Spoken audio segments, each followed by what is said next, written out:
प्रारंभ करेंगे 10वां श्लोक। नंबर 10 नंबर श्लोक से आज हम प्रारंभ करेंगे। ओम नमो भगवते वासुदेवाय। ओम नमो भगवते वासुदेवाय। ओम नमो भगवते वासुदेवाय। कल जहाँ तक हमने श्रवण किया, जो लास्ट श्लोक हमने श्रवण किया, उसमें हमने ध्यान से सुना। स्वयं भगवान नारायण सनत कुमारों को कहते हैं कि जो मेरे चरणों का जल है वो शिव जी को भी पवित्र करता है। वे उसे अपने मस्तक पर हमेशा धारण करते हैं। साथ ही साथ समस्त देवता, तीनों लोकों, जो सारे लोकों को परम पवित्र करता है। फिर भी भगवान अपने भक्त के प्रति अपने भाव को उद्घाटित करते हुए कहते हैं लेकिन फिर भी अगर मैं अपने भक्तों का, जो आचरणशील मेरे भक्त हैं, उनके पैरों की धूलि को अपने सिर पर रखना चाहूं तो कौन मना करेगा। मीन्स भगवान ये बताना चाहते हैं, भगवान साथ साथ अपना जो ऐश्वर्य है उसको भी प्रदर्शित कर रहे हैं, और साथ में जो माधुर्य है भक्तों के लिए, जो उनका मधुरता है, जो उनके भाव में, भगवान एक तरफ तो इतने महान है कि उनके चरणों का जो धोवन का जो जल है, पांव धुलने के बाद जो पानी है, वो बता रहे हैं वो सबको पवित्र करता है। फिर भी अपने भक्त के प्रति प्रेम को प्रदर्शित करते हैं कि अगर मैं भक्तों की धूलि को अपने सिर पे लेना चाहूं, उससे स्नान करना चाहूं तो मना कौन करेगा। आज जो हम श्लोक जहाँ से प्रारंभ कर रहे हैं, ये से आगे का है। ये मैं तनोर्द्विज वरान्धुहा तीर्मदीया भूतान्यलब्ध शरणानि च भेद बुद्धया द्रक्ष्यन्त्यघ शतदृशो यहि मन्यवस्तान् गृध्रा रुषा ममुकुशन्त्य धिदण्डनेतुः। ब्राह्मण, गायें तथा निस्सहाय प्राणी मेरे शरीर हैं। जिन लोगों की निर्णय शक्ति अपने खुद के पाप के कारण क्षतिग्रस्त हो चुकी है, वे इन्हें मुझसे पृथक रूप में देखते हैं। वे क्रुद्ध सर्पों के समान हैं और वे पापी पुरुषों के अधीक्षक यमराज के गीध जैसे दूतों की चोंचों से क्रोध में नोच डाले जाते हैं। जिस प्रकार से भगवत गीता में भी भगवान एक सिद्ध, जो कह सकते हैं परम जो भक्त हो, उसके दृष्टिकोण का वर्णन करते हुए कहते हैं, सुनीचे स्वपाके च पंडिता गवि हस्ते विद्या विनय संपन्ने। जो ऐसा भक्त है जो समदर्शी है, भगवान कहते हैं जो मेरा भक्त होता है वो समदर्शी होता है, सर्वत्र मेरा ही दर्शन करता है। एक चांडाल में भी, एक श्वान में भी, एक ब्राह्मण में भी। यहाँ पर जो हम सुन रहे हैं बहुत सेंसिटिव है, डायरेक्ट ऐसे समझ में आए थोड़ा सा मुश्किल होगा, फिर भी हम सब मिलकर प्रयास करते हैं। भगवान कहते हैं ब्राह्मण, गाय तथा निस्सहाय प्राणी मेरे ही शरीर हैं। मीन्स जो ब्राह्मण है, जो आचरणशील भक्त हैं, वे मेरे शरीर हैं। जो गाय हैं, भगवान यहाँ पर स्पष्ट दुहती है इस शब्द से गायों का परिचय दे रहे हैं। यहाँ पर कोई अन्य जीवों का वर्णन नहीं है। जो ब्राह्मण है, जो गाय है, वो मेरा ही शरीर है। मीन्स उनको भी मेरे समान ही समझकर उनके प्रति ऐसा ही भाव रखें। साथ साथ भगवान ने कुछ और भी ऐड किया है। निस्सहाय प्राणी, जो निशक्त है, जो अपनी मदद खुद नहीं कर सकता। ऐसे अनेक जीव जंतु हैं, ऐसे अनेक अनेक जो मनुष्य भी कई प्रकार के मिलते हैं, हमें निस्सहाय हैं। भगवान कहते हैं वे भी मेरे ही शरीर हैं। साथ साथ भगवान कहते हैं जिनकी निर्णय क्षमता जिनकी डिसीजन लेने की पावर अपने पाप के कारण क्षतिग्रस्त हो चुकी है। ध्यान से श्रवण करेंगे। पाप के कारण जिनकी निर्णय लेने की क्षमता समाप्त हो गई है, वे मुझे इनसे अलग देखते हैं।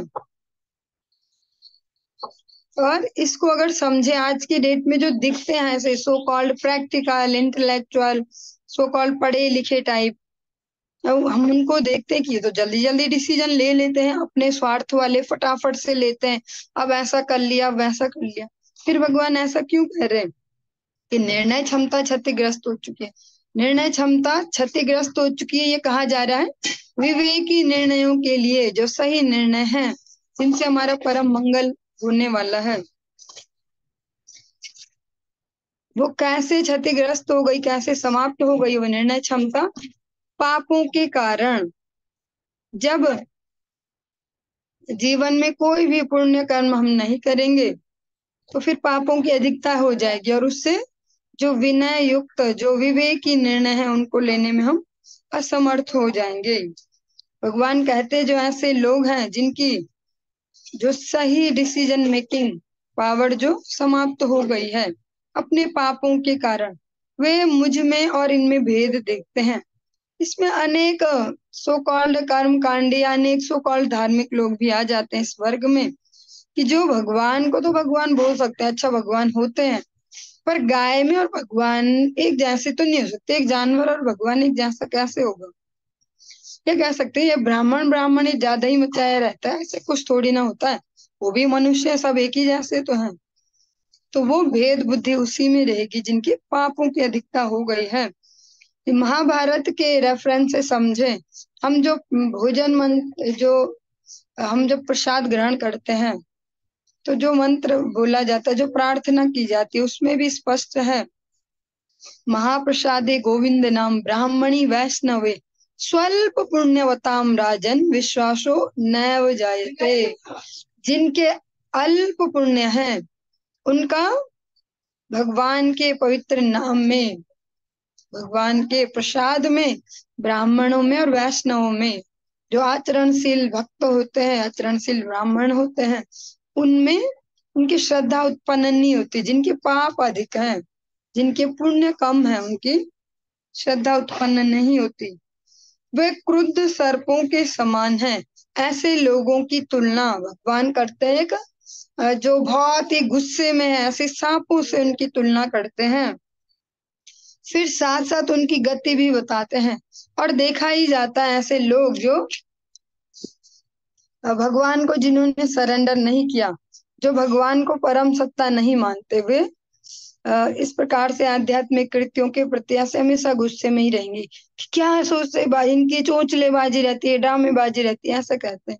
भगवान कहते हुए गुस्सैल सर्पों के जैसे, क्रुद्ध सर्पों के जैसे, जो गुस्से में है भी, ऐसे सांप।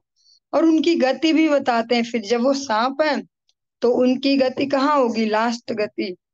वे ऐसे जो पापी लोग हैं, वे जो सभी पापियों के परम नियंता हैं, उनको कंट्रोल करने वाले, उनको दंड विधान देने वाले यमराज, जो द्वादश महाजन में से एक है, वे भी भगवान के परम भक्त हैं। ऐसे उनके जो दूत हैं, दूतों की तुलना की गई है गीधों से। और वो फिर कह रहे हैं वो जो उनके दूत रूपी गीध हैं, वो उन गुस्से वाले सर्पों को से नोचेंगे अपनी चोंच से। ये भगवान अपने मुख से स्पष्ट कह रहे हैं। और इसमें ब्रह्म संहिता का एक रेफरेंस दिया गया है। ब्रह्म संहिता के से अगर समझें, गायें, ब्राह्मण, स्त्रियां, बच्चे तथा वृद्ध पुरुष निस्सहाय प्राणी हैं। अभी इस श्लोक में हमने जो श्रवण किया, इनमें से ब्राह्मण, गायें और निस्सहाय प्राणी, तो इनमें स्त्रियों को भी इसी कैटेगरी में रखा गया है ब्रह्म संहिता के हिसाब से। भले ही कितना आज की डेट में हल्लाबाजी हो कि विमेन एम्पावरमेंट, महिला सशक्तिकरण, लेकिन शास्त्रों के हिसाब से उन्हें भी इस निस्सहाय कैटेगरी में ही रखा गया है। बच्चों को भी। और वृद्ध जो वृद्ध हैं, वो पुरुष भी इस कैटेगरी में ही आ जाते हैं, जो वृद्ध हैं निस्सहाय में।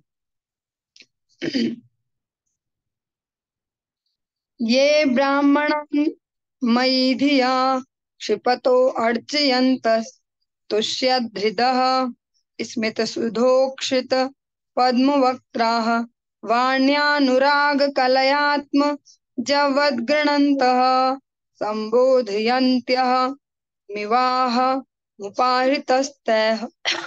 हरि बोल।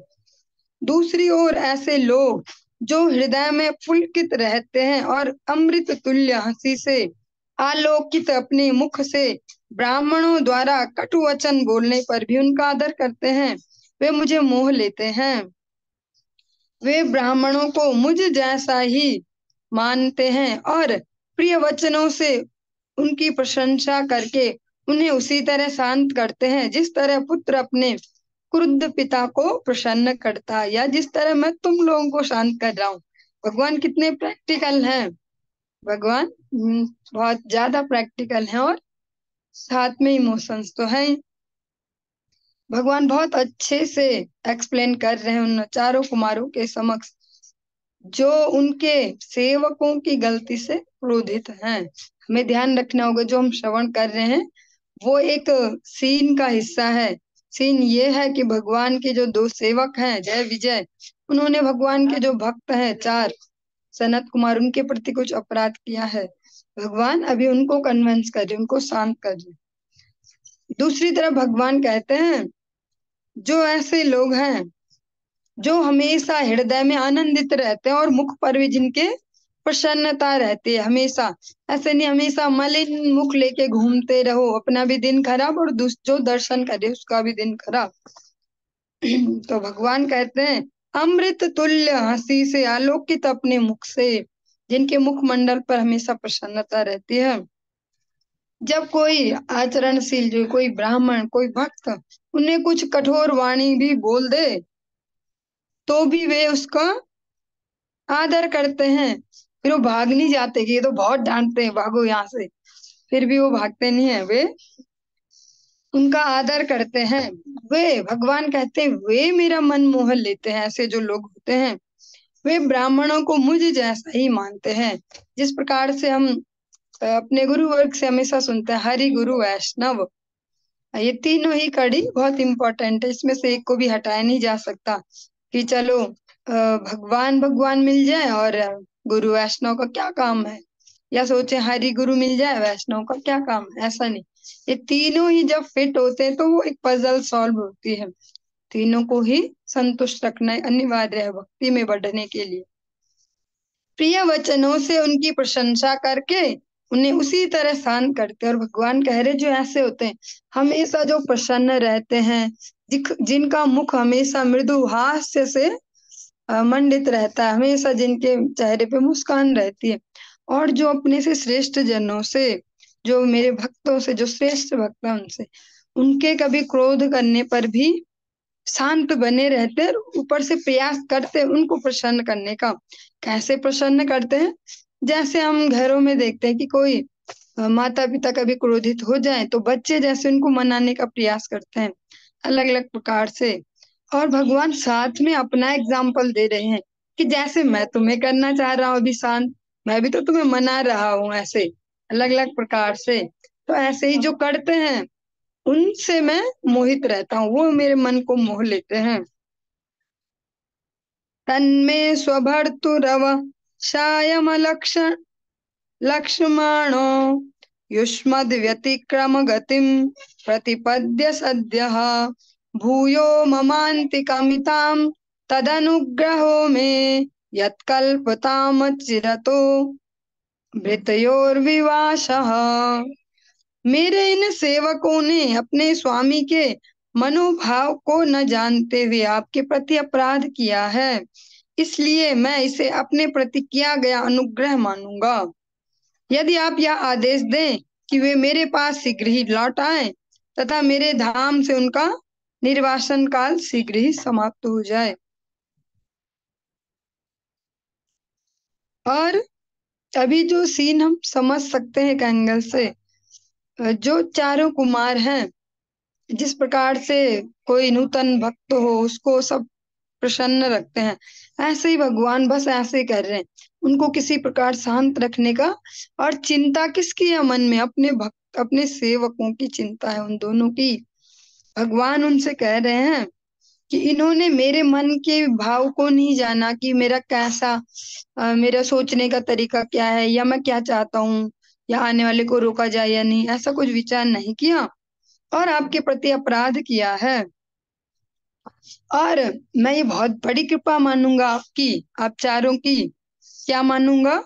कि अगर आप अगर ये कह दें, आप ये वचन नहीं, वचन नहीं, आदेश दे दें कि ये जल्दी वापस आ जाएंगे, और जल्दी से जो जिनको बाहर निकाला गया वो टाइम पीरियड जल्दी निपट जाए, तो इससे हम ये भी समझ सकते हैं कि भगवान अपने उन सेवकों के प्रति उनकी वापसी के लिए कितने चिंतित है। अभी गए नहीं है वो, अभी श्राप ही मिला है, बस तुम जाओ यहाँ से, तुम यहाँ रहने लायक नहीं। लेकिन भगवान साथ साथ ये कन्फर्म करवाना चाह रहे बड़ी जल्दी से ये वापस आ जाए।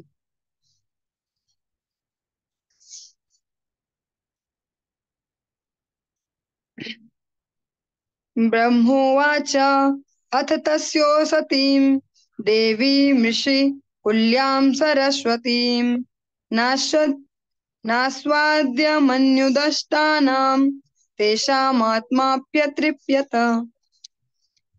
ब्रह्मा जी आगे कहते हैं, जो हम ये प्रसंग सुन रहे हैं, ये अगर ब्रैकेट में सुने कि एक छोटा ब्रैकेट बड़ा ब्रैकेट, तो बड़े ब्रैकेट में ये ब्रह्मा जी बता रहे देवताओं को, जो वहां बताने गए हैं कि सारे ग्रहों से जो लाइट है वो गायब हो गई है सूर्य चंद्र की। ब्रह्मा जी उनको ये सब सुना रहे हैं। ब्रह्मा जी ने आगे कहा, यद्यपि मुनियों को क्रोध रूपी सर्प ने डस लिया था, किंतु उनके आत्मा श्री भगवान की उस मनोहर तथा तेजपूर्ण वाणी को सुनकर तुष्ट नहीं थे, जो वैदिक मंत्रों की श्रृंखला के समान थी। ब्रह्मा जी आगे कहते हैं, जो चारों कुमार हैं, यद्यपि जो उनके जो वो चारों कुमार हैं, उनको जो क्रोध रूपी सर्प, यहाँ पे क्रोध की तुलना सर्प से की गई है, उनको क्रोध रूपी सर्प ने डस लिया था, फिर भी जो भगवान अभी बोल रहे हैं उसको सुन के अभी संतुष्टि नहीं आ रही। संतुष्टि नहीं आ रही मीन्स ऐसा नहीं कि उन्हें पसंद नहीं आ रही, संतुष्टि का मीनिंग यहाँ पे होगा कि वे और सुनना चाह रहे हैं, अभी बस नहीं हुआ उनका, वे और सुनना चाह रहे हैं भगवान की उस तेज पूर्ण वाणी को। सतीं व्यादाय शृण्वन्तो लघ्वीं गुर्वर्थ वराम विगा विगाह्यागाध गंभीराम न विदुस्तच्चिकीर्षितम्। श्री भगवान की उत्कृष्ट वाणी इसके गहन आशय तथा इसके अत्यधिक गहन महत्व के कारण समझी जाने में कठिन थी। मुनियों ने उसे कान खोलकर सुना और उस पर मनन भी किया, किंतु सुनकर भी वे ये न समझ पाए कि श्री भगवान क्या कहना चाह रहे हैं। जैसे हम अपने डेली लाइफ में भी देखते हैं, कई बार किस तरीके से डायलॉग्स डिलीवर किए जाते हैं, जो उनकी मेन फीलिंग होती है अंदर की, वो नहीं समझ पाते।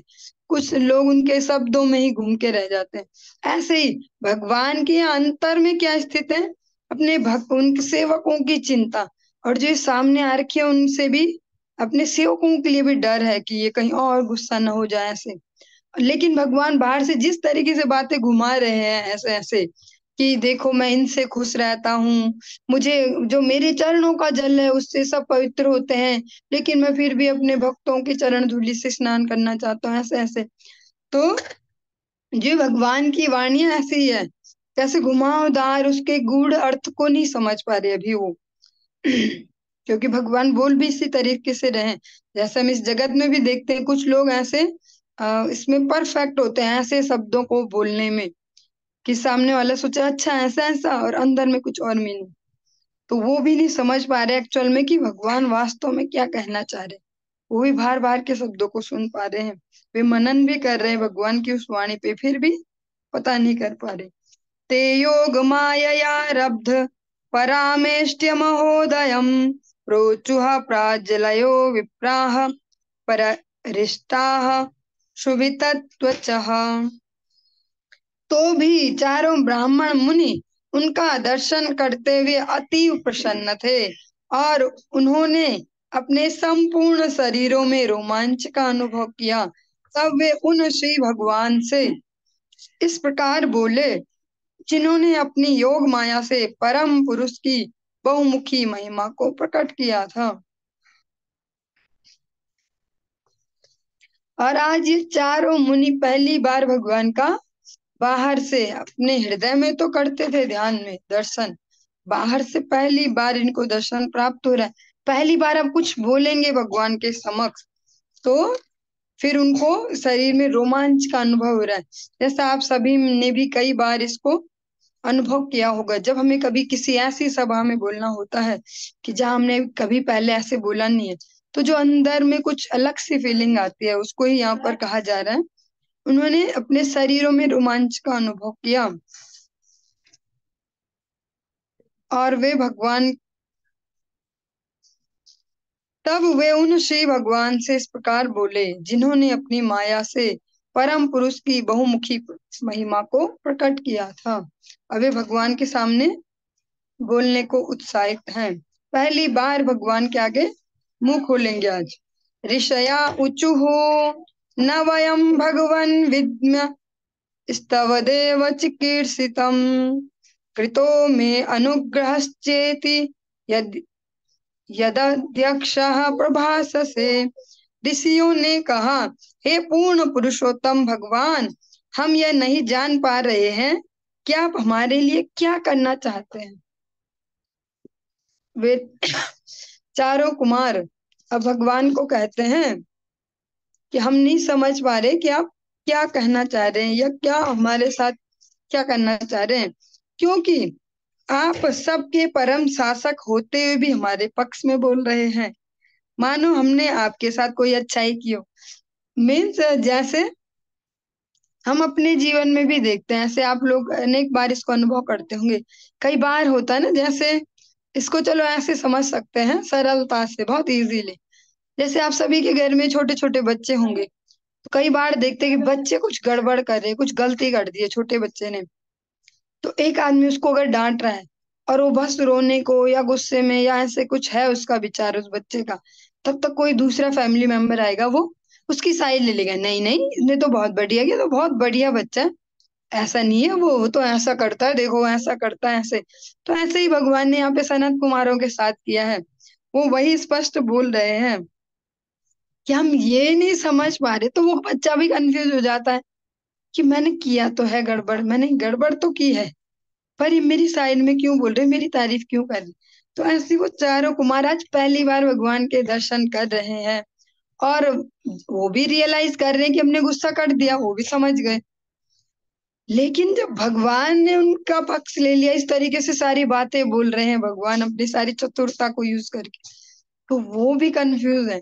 तो भगवान को कहते हैं कि हम ये नहीं समझ पा रहे कि आप करना क्या चाह रहे हैं हमारे साथ, और आप हमारे साइड क्यों ले रहे हो।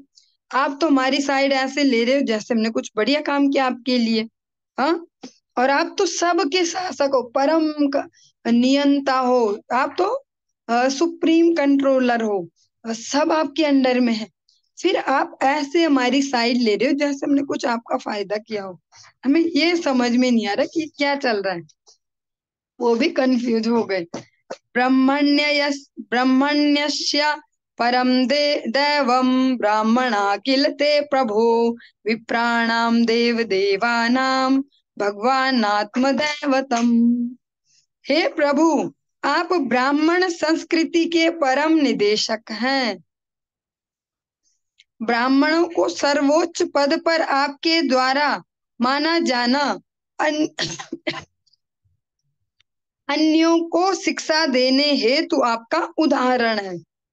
वस्तुतः आप न केवल देवताओं के लिए अपितु ब्राह्मणों के लिए भी परम पूज्य विग्रह हैं। अब वो इतने समझदार तो हैं ही, वो सबसे पहली कृति है ब्रह्मा जी की, और इतने ज्ञानी भी हैं कि समझ पाए उसी समय कि हम नहीं करते सृष्टि वृष्टि, हम तो अपना चले ध्यान करने चले, परम ब्रह्म में लीन होने चले ऐसे। तो वो समझ भी तो पा रहे, वो नॉर्मल मनुष्य थोड़ी ना कि जिनको कोई भी कंफ्यूज कर जाए। लेकिन जो वो कंफ्यूज हो रहे हैं उसका कारण क्या है, क्योंकि उनको कंफ्यूज स्वयं भगवान करना चाह रहे हैं, इसलिए वो समझ नहीं पा रहे कि गलती तो हमने भी की है, पर ये हमारी साइड क्यों ले रहे हैं। तो वे कहते हैं भगवान ने इतनी महिमा सुना दी उनको, ब्राह्मण समझ के उनकी इतनी महिमा गा दी, ब्राह्मण ऐसे ब्राह्मण वैसे, ब्राह्मणों के मुख में कोई यज्ञ ना करे भले ही, पर उन ब्राह्मण को ऐसे भोग मेरा प्रसाद दे दे तो मैं ज्यादा खुश होता हूँ, ऐसे ऐसे अलग अलग एग्जाम्पल दे दिए। तो वो भी कहते हैं, वो भी तो दिमागदार है, वो भी चलाते हैं दिमाग। वे कहते हैं हे प्रभु, जो ब्राह्मण संस्कृति है, जो आप में विचरण करने वाली जो संस्कृति है, उसके परम निदेशक आप हैं। और जो आप इतना गुणगान कर रहे हो ना ब्राह्मणों का, आप बोल रहे हो कि सबसे महान होते हैं, सबसे बड़े ऐसे होते हैं वैसे होते हैं, ये सब आप औरों को शिक्षा देने के लिए कर रहे हो, औरों को उदाहरण देने के लिए कर रहे हो। क्योंकि भगवत गीता में भगवान अपने इसी मुख कमल से कहते हैं यद यदा चरति श्रेष्ठ तत्त देवे तरो जना। जैसे जैसे श्रेष्ठ जन आचरण करते हैं, वैसे वैसे अन्य भी उनका अनुकरण करते हैं। तो आप जो इतना महिमा मंडन कर रहे हो ब्राह्मणों का, भक्तों का, वो औरों को शिक्षा देने के लिए कर रहे हो। और सच्चाई तो ये है कि केवल देवताओं के लिए नहीं हो आप पूजनीय, जिन ब्राह्मणों के आप इतना गुणगान कर रहे हो, इतनी बड़ी बड़ी बातें जिनके बारे में कह रहे हो, उनके भी एकमात्र उपास्य आप हो, उनके भी आश्रय विग्रह आप ही हो। मीन्स उनके भी पूजनीय हो आप तो उनका गुणगान कर रहे हो, पर हम समझ पा रहे हैं क्योंकि वे एक ब्राह्मण है, वो चारों और भक्त भी बन रहे हैं अब, तो भगवान उनका महिमा गुणगान कर रहे हैं, तो वो भी समझ पा रहे हैं। पर ये बोल तो रहे हैं ऐसे बड़ी बड़ी बातें बड़ी बड़ी, लेकिन ऐसा थोड़ी ना कि भगवान इनसे छोटे हो गए। तो वो याद दिला रहे हैं आप भले ही इनका महिमा मंडन कर रहे हो औरों के सामने एग्जाम्पल सेट करने के लिए, लेकिन आप ही उनके भी उपास्य हो, उनके भी परम जो आदर का जो लक्ष्य कह सकते हो आप ही हो, उनके भी पूजनीय आप हैं। त्वत्तः सनातनो धर्मो रक्ष्यते तनुभिस्तव, धर्मस्य परमो गुह्यो निर्विकारो भवान् मतः। आप सारे जीवों की शाश्वत वृत्ति के स्रोत हैं, और आपके नाना स्वरूपों द्वारा आपने सदैव धर्म की रक्षा की है।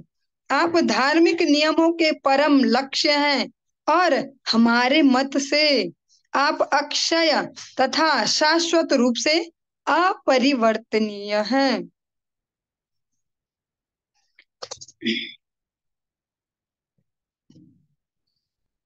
वे चारों कुमार अब आगे कहते हैं आप सारे जीवों की शाश्वत वृत्ति के स्रोत हैं। शाश्वत वृत्ति एक शब्द है इसमें, शाश्वत वृत्ति, इसको अगर हम दूसरे शब्दों से कहें, आध्यात्मिक शब्द ही चुने, नित्य जो स्वभाव है, जो नित्य धर्म है, उसका आप मेन ओरिजिन है। मीन्स जो वास्तविक स्वभाव है किसी भी जीव का, वो उसको कहाँ से प्राप्त होता है? भगवान से। जैसे इसको एक एग्जाम्पल से कैसे समझेंगे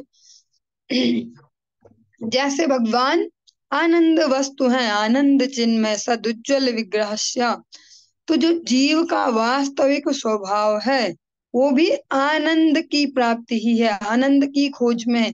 इसीलिए कोई भी जीवात्मा, कोई भी आत्मा जब अनेक अनेक शरीर धारण करती है, तो सारे शरीरों में, चाहे वो कुत्ता का शरीर, चाहे मनुष्य का शरीर, चाहे बिल्ली का शरीर, एक कीड़े का भी शरीर, कहीं कोई पक्षी का, कोई जलचर थलचर, कैसा भी पेड़ पौधा, सभी प्रयासरत है हमेशा सुख के लिए।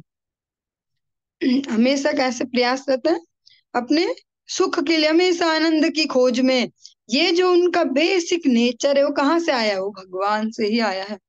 तो इससे हम समझ पाएंगे जो कहना चाह रहे हैं, आप सारे जीवों की शाश्वत वृत्ति के स्रोत हैं, और आपने हमें बार बार हमेशा आप अलग अलग रूपों को धारण करके, अलग अलग अवतारों को धारण करके हमेशा धर्म की रक्षा करते हैं। धर्म मीन्स क्या? धर्म वो जिसको पालन करके भगवान के चरणों में प्रेम उत्पन्न हो जाए, अपने नित्य स्वरूप में जीवात्मा स्थित हो जाए। आपने हमेशा धर्म की रक्षा की है। जो ऐसी संस्कृति है जिसका मेन थीम है भगवत प्राप्ति, अब फाइनली वही हमेशा बची रहती है और भगवान उसकी ही रक्षा के लिए आते हैं। इसीलिए जो गायों की रक्षा, ब्राह्मणों की रक्षा जो कहा जाता है, गौ विप्र सुर संत हित, ऐसे जो कहा जाता है, वो इसीलिए कहा जाता है। भगवान की कोई वो जातिगत कोई समीकरण नहीं है ब्राह्मणों के साथ या भक्तों के साथ। जो हम ब्राह्मण शब्द यहाँ पर यूज कर रहे हैं उसको हम ऐसे जातिगत न लेके उसको ये भी नहीं बोला जा सकता जातिगत ना ले। बहुत सूक्ष्म है ये, इसमें यस नो वाली जो लाइन है बहुत ही सूक्ष्म है, इसको समझ पाना। ये भी नहीं बोल सकते कि जाति जाति से नहीं होता, क्योंकि कोई ना कोई रीजन तो है कि वहां जन्म मिला है। पर वही इनफ नहीं है, आचरण सबसे ज्यादा इम्पोर्टेंट है। अगर आचरण हमारा राक्षसों जैसा तो राक्षस कहलाएंगे, भले ही पिताजी हमारे ब्राह्मण हो। इसका बहुत बड़ा एग्जाम्पल है कौन, इसका बहुत बड़ा एग्जाम्पल रावण है। उनको असुर के रूप में जाना जाता है, विशर्वा ऋषि की संतान होते हुए भी। और यहाँ पर जिनकी हम ये कथा श्रवण करने जा रहे हैं, हिरण्यकश्यप और हिरण्याक्ष, ये भी तो कश्यप ऋषि की संतान है, फिर भी इन्हें आदि दैत्य कहा जाता है, इनको दैत्य कहते हैं। तो ये बहुत सूक्ष्म है, इसमें अंतर समझ पाना कि इसको हम जातिगत समझें या ना समझें। आपने हमेशा से जो ये सभ्यता है जिसका मेन जो सेंटर पॉइंट है वो भगवान की प्रसन्नता है। ब्राह्मण कहा भी किसको जाता है, जो ब्रह्म में अ, विचरण करे, जो ब्रह्म ही जिसके सेंटर में हो उसको ब्राह्मण कहा जाता है। तो इसमें केवल हम जातिगत लेकर नहीं चल सकते, बहुत सूक्ष्मता से विचार करना होगा और इसको इग्नोर भी नहीं कर सकते, दोनों एक साथ है। इसको हम ऐसे ही रिजिडली फॉलो भी नहीं करेंगे कि जातिगत बस ब्राह्मण श्रेष्ठ, और नेग्लेक्ट भी नहीं कर सकते कि ये ऐसे होते हैं। सूक्ष्म बुद्धि से इसको समझ पाएंगे। आपने हमेशा धर्म की रक्षा की है, जिसमें गायों की रक्षा और जो ब्राह्मण संस्कृति है, जो भक्तों की संस्कृति है, जिसमें भगवान की प्रसन्नता सेंटर पॉइंट है, वो जो संस्कृति है, वो जो धर्म है, उसकी रक्षा के लिए आप आते हो। भगवान आकर उनकी रक्षा करने नहीं आते जो दूसरों को मार मार के खा जाते हैं। भगवान उनको बचाने नहीं आते, भगवान उनको बचाने आते जो अन्यों को भी जीवन देते हैं। भगवान उनकी रक्षा के लिए आते हैं। आप धार्मिक नियमों के परम लक्ष्य हैं, और जो भी कोई भी धार्मिक नियम है, ऐसा करना चाहिए ऐसा नहीं करना चाहिए, उनका जो मेन गोल है वो क्या है, भगवान की प्रसन्नता। इसलिए कई बार देखा जाता है कि धर्म के हिसाब से तो झूठ बोलना पाप है, पर हम देखते हैं स्पष्ट वसुदेव जी ने तो झूठ ही बोला है कंस को, जबकि वो फेमस ही इसलिए है। कंस भरोसा ही इसलिए करता है कि वसुदेव झूठ नहीं बोलेगा, वसुदेव प्रॉमिस कर दे तो फिर ठीक है। लेकिन ऐसे वसुदेव जी ने उससे ही झूठ बोला जिन पे कंस ने भरोसा किया, और वही झूठ बोला जो वो एक्सपेक्ट करता था कि ना बोला जाए। उसी बच्चे को छुपा दिया जिससे कंस को खतरा था, बाकी सब दे दिए। तो यहाँ पर हम देखते हैं कि धर्म के जो नियम है, झूठ बोलना पाप है, पर पाप तो कोई नहीं लगा वसुदेव जी को, उनके तो हमेशा हमेशा के लिए भगवान के पिता के रूप में कीर्ति फैल गई।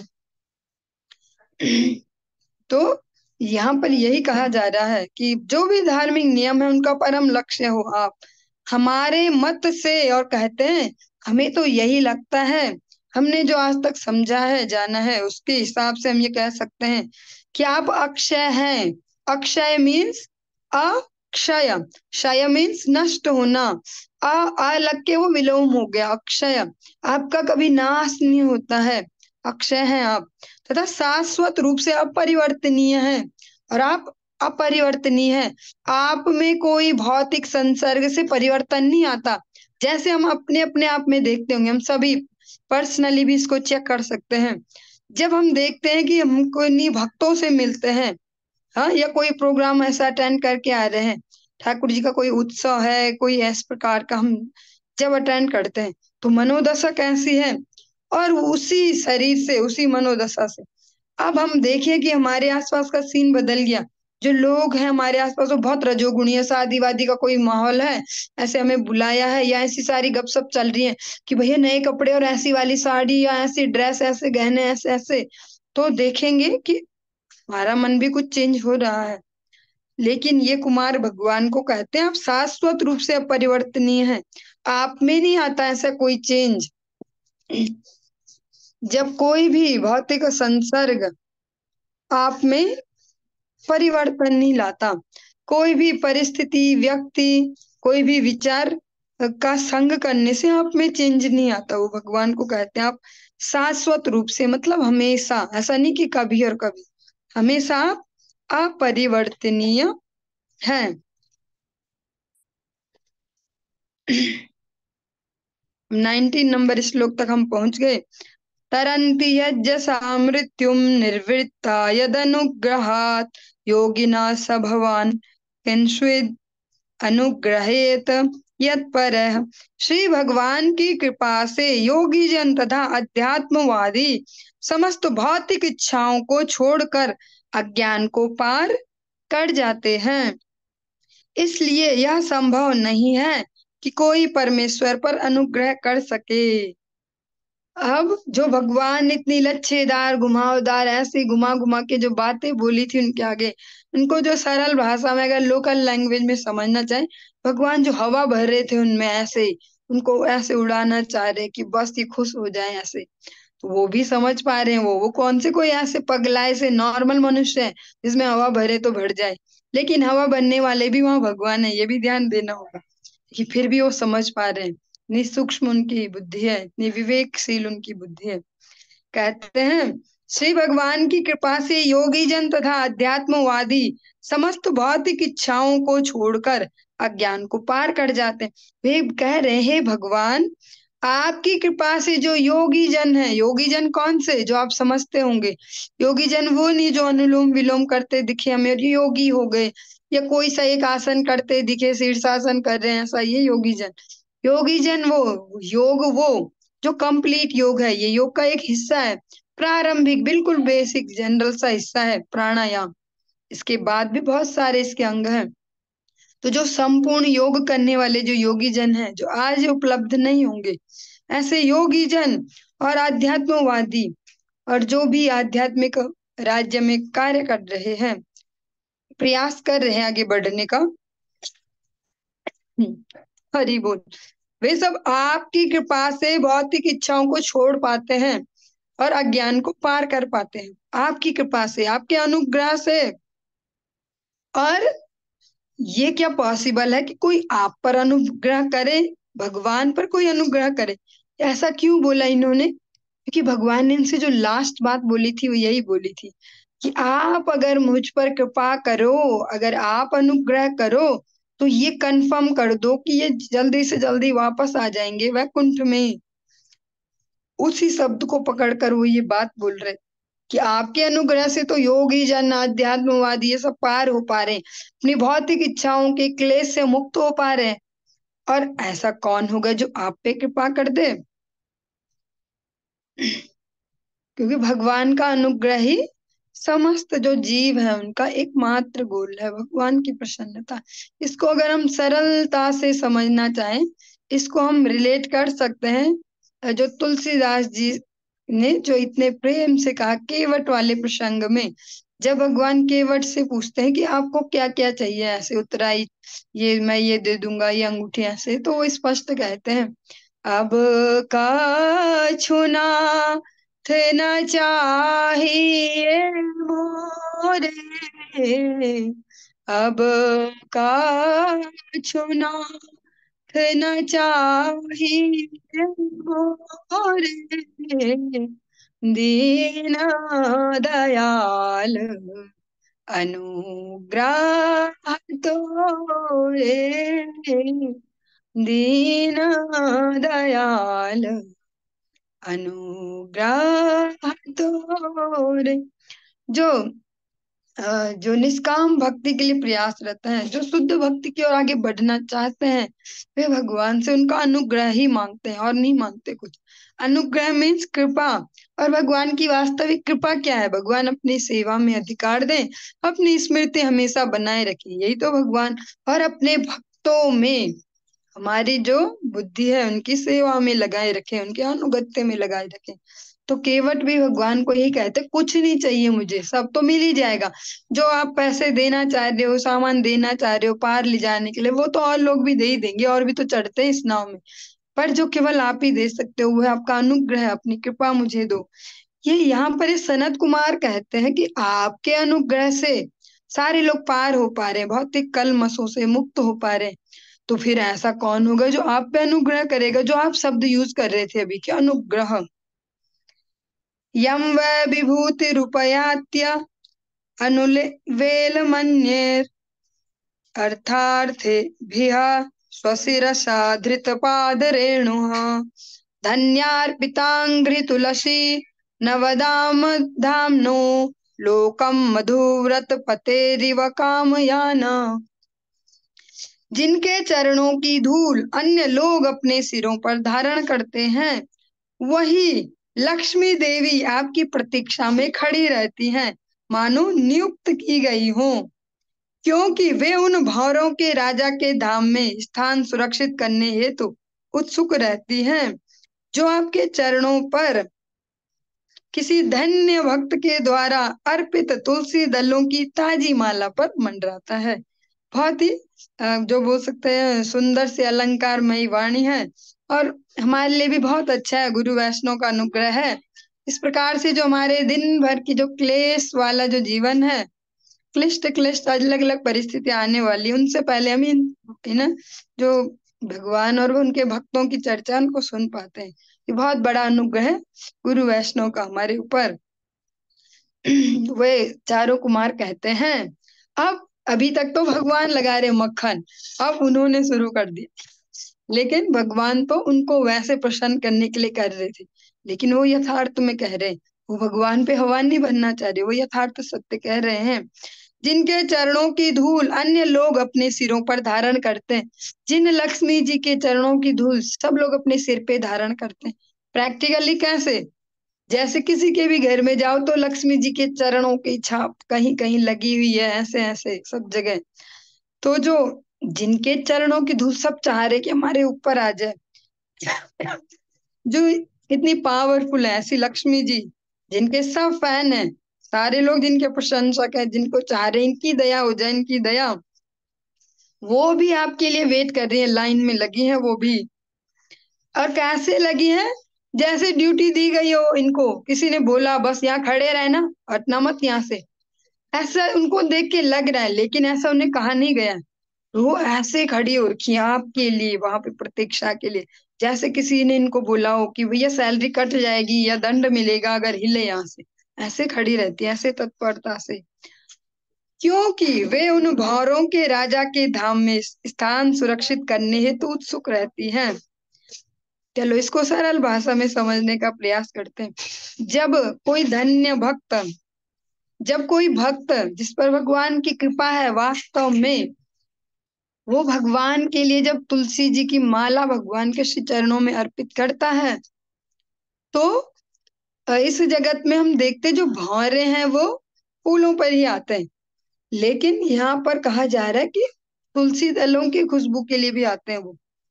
वो जो भंवरे हैं, बहुत सारे भंवरे जो आपके चरण कमलों में, इस धीरे धीरे बोल रही हूँ, आप आराम आराम से सुन पाएंगे, जल्दी जल्दी बोलेंगे तो सब उड़ जाएगा।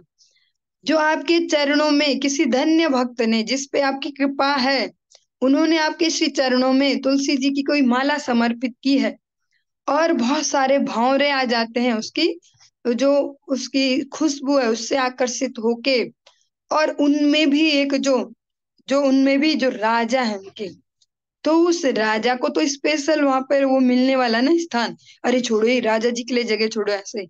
तो जो लक्ष्मी जी है वो उन भंवरों के राजा के धाम में, मतलब वहीं वो भी अपनी एक छोटी सी जगह रिजर्व करने के लिए खड़ी और की लाइन में, जैसे हम लोग होते हैं कहीं पे हमें कोई टिकट खरीदना है, या कहीं भी अलग अलग जगह पे देख सकते हैं, कहीं भी जहाँ पे हम क्यू बना के खड़े हो जाते हैं कि भैया लाइन में लगो लाइन में लगो, यहाँ पे कुछ नहीं चलेगा कि पहले पहले। तो ऐसे ही लक्ष्मी जी भी आराम से अच्छे से ऐसे खड़ी हो रखी, जैसे किसी ने खड़ा किया होगा, यहाँ से हिलना मत, ऐसे खड़ी है लाइन में, क्यों, ताकि जो भंवरे हैं वो आपके चरणों की तुलसी की खुशबू लेने के लिए जो है उनके जो राजा हैं वहां कहीं छोटी सी जगह अपनी रिजर्व कर पाए। यस्ताम हरि बोल। यस्ताम विविक्त चरितैर अनुवर्तमानाम नात्याद्रियत परम भागवत प्रसंगः सा त्वं द्विजानुपथ पुण्य रजः पुनीतः श्रीवत्स लक्ष्म किमगा भगभाजनस्त्वम्। हे प्रभु, आप अपने शुद्ध भक्तों के कार्यों के प्रति अत्यधिक अनुरक्त रहते हैं, फिर भी आप लक्ष्मी से कभी अनुरक्त नहीं रहते, जो निरंतर आपकी दिव्य प्रेममयी सेवा में लगी रहती है। अतएव आप उस पथ की धूल द्वारा कैसे शुद्ध हो सकते हैं जिन पर ब्राह्मण चलते हैं, और अपने वक्षस्थल पर श्री वत्स चिन्ह के द्वारा आप किस तरह महिमा मंडित या भाग्यशाली बन सकते हैं। जो ये श्लोक है इसको भी हम थोड़ा सा ध्यान से सुनेंगे। जो जो हम ये अब श्रवण कर रहे हैं, ये जो चारों कुमार की स्तुति है, बहुत घुमावदार ऐसे ऐसे, लेकिन बहुत अच्छी भी है। अगर हम इनको समझ पाएंगे तो बहुत मान ली हेल्पफुल होंगी। भगवान ने तो घुमा घुमा के बातें बनाई कि ऐसे थोड़ा सा इस टॉपिक से डिफरेंट जगह आपको ले जा रही हूँ। जैसे हम श्रवण करते हैं पूज्यपाद गौर किशोरदास बाबा जी महाराज ने कहा कि मेरा जब ये शरीर छूटे तो मेरे इस पापी शरीर को, जिसने इतने इतने पाप पाप किए हैं, उसको जरा धाम में घसीट के ले जाना, रस्सी बांध के, पवित्र हो जाएगा मेरे ये शरीर भी। तो ऐसे ही वहां किया जाने लगा। तो भक्त सिद्धांत सरस्वती ठाकुर प्रभुपाद उसका वास्तविक मीनिंग बताते हैं। ऐसे भगवान ने तो बहुत बड़ी बड़ी बातें बना दी यहाँ पे चारों कुमारों के समक्ष, कि उनको ब्राह्मण और भक्त देख के कि ऐसा ऐसा होता है, ऐसा होता है, इसकी धूली, इसका ये, उसका वो। लेकिन वो अब उन्होंने भी सेंसिटिवली सुना, ध्यान से, और अब एक एक करके जो भगवान ने एक शब्द बोला उसका आंसर कर रहे बहुत अच्छे वे में। हे प्रभु, आप अपने शुद्ध भक्तों के कार्यों के प्रति अत्यधिक अनुरक्त रहते हैं। जो शुद्ध भक्त हैं, जिनके मन में कोई क्लेश नहीं है, कोई कलमश नहीं है, जब वो आपकी सेवा करते हैं तो आप बड़े प्रसन्न रहते हैं, उनमें अनुरक्त भी रहते हैं, आपकी उनमें आसक्ति भी होती है। क्योंकि भगवान भगवत गीता में स्पष्ट कहते हैं, ये यथा माम प्रपद्यन्ते तांस तथैव भजामि। तो जैसा जैसा मेरा भजन कर रहा है, मुझे मानता है, मुझे प्रेम करता है, वैसा वैसा मैं उसको करता हूँ। जो जितना मुझे समय दे रहा है मैं उसको उतना समय दे रहा हूँ, जो जितना मुझे अपना बुद्धि योग अर्पित कर रहा है उसको मैं उतना दे रहा हूँ, जो जितना अपनी कोई भी योग्यता मुझे दे रहा है उतना उसको मैं दे रहा हूँ।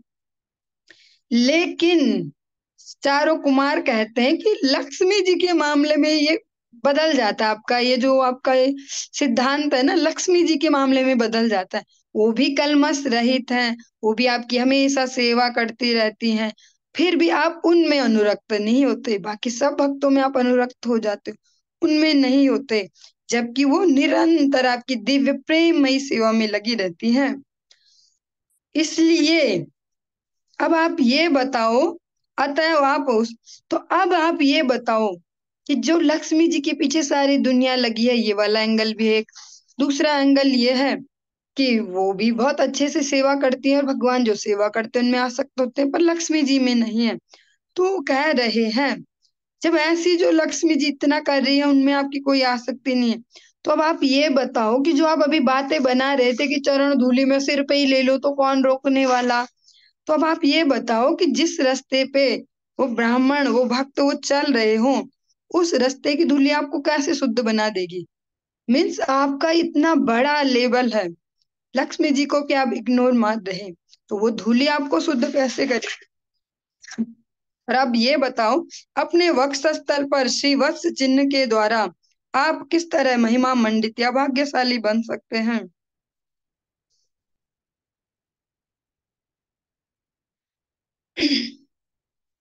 जो भगवान है वो भक्तों की महिमा गा रहे हैं, और भक्त हैं भगवान की महिमा को अधिक से अधिक प्रकाशित करने का प्रयास कर रहे हैं।